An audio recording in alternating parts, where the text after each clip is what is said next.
It's Easter, 1916. Dublin is on fire.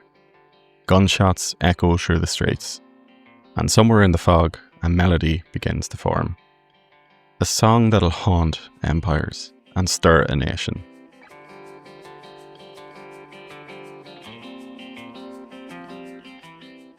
Alright, so the Foggy Dew isn't just some old Irish folk tune you hear in the background of a moody movie scene or something like that.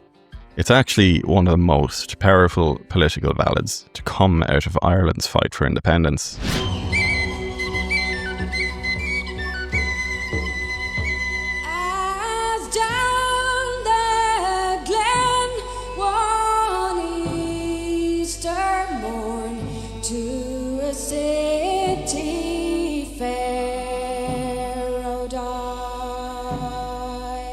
But to really understand why, you gotta go back to one of the most dramatic turning points in Irish history, the 1916 Easter Rising. On Easter Monday, April 24th, 1916, a group of Irish Republicans launched an armed rebellion against British rule. Their goal? To establish an independent Irish Republic. It was bold and it was doomed. The British Army crushed the rebellion within a week. Over 400 people were killed, and most of the rebel leaders were executed.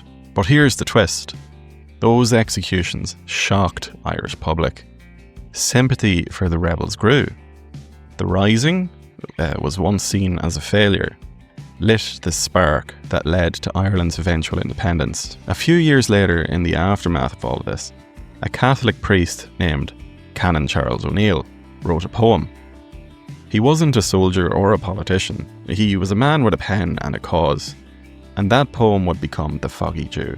He set the lyrics to a traditional Irish melody, possibly the Murloch Shore, with the help of arranger Carl Hardebeck. The result was a song soaked in sorrow, pride and defiance. Now here's where it gets intense. The song makes one very bold claim. It's better to die fighting for Ireland at home than to die in a foreign war for the British Empire. Those lines refer to the Gallipoli campaign during World War I, where thousands of Irishmen, yes, Irishmen, died as part of the British Army. Over 200,000 Irish soldiers served in World War I. The song questions that sacrifice. Was it right to die in Turkey under a Union Jack, while Ireland was still under British control? That's the tension at the heart of the song. O'Neill doesn't just mourn the rebels who died in 1916, he elevates them. They're martyrs, heroes. Their deaths have meaning, unlike the anonymous slaughter on distant battlefields. The words Foggy Dew in the title, it's not just poetic in itself, it's symbolic as well. It represents mourning, mystery, and the memory of all those fallen. The fog becomes a shroud for the dead and a veil over history itself. So let's be real. This song isn't neutral. It's not a folk song alone. It's political poetry. It draws a line in the sand between fighting for Ireland and dying for the Empire. It also criticises Britain directly. The lyric, Perfidious Albion, is old school Irish shade for England, basically calling the Empire two-faced and treacherous. And this wasn't just O'Neill's opinion. It tapped into something thousands of Irish people were feeling after the Rising and World War I.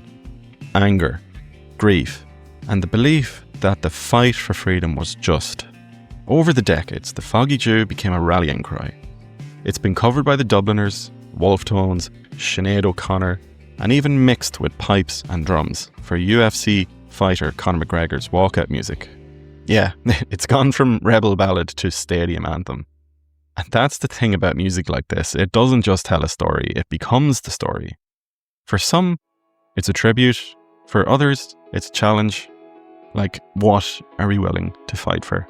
Canon O'Neill wrote the Foggy Dew as a kind of response, maybe even a correction to how Irish sacrifice was being remembered. It's mournful as well as angry, and it's also very unforgettable. It reminds us that poetry isn't always soft. Sometimes it hits like a bullet. So thanks a million. If you liked this breakdown of the Foggy Dew, hit that like button and subscribe for more as well. It'd really mean a lot to me.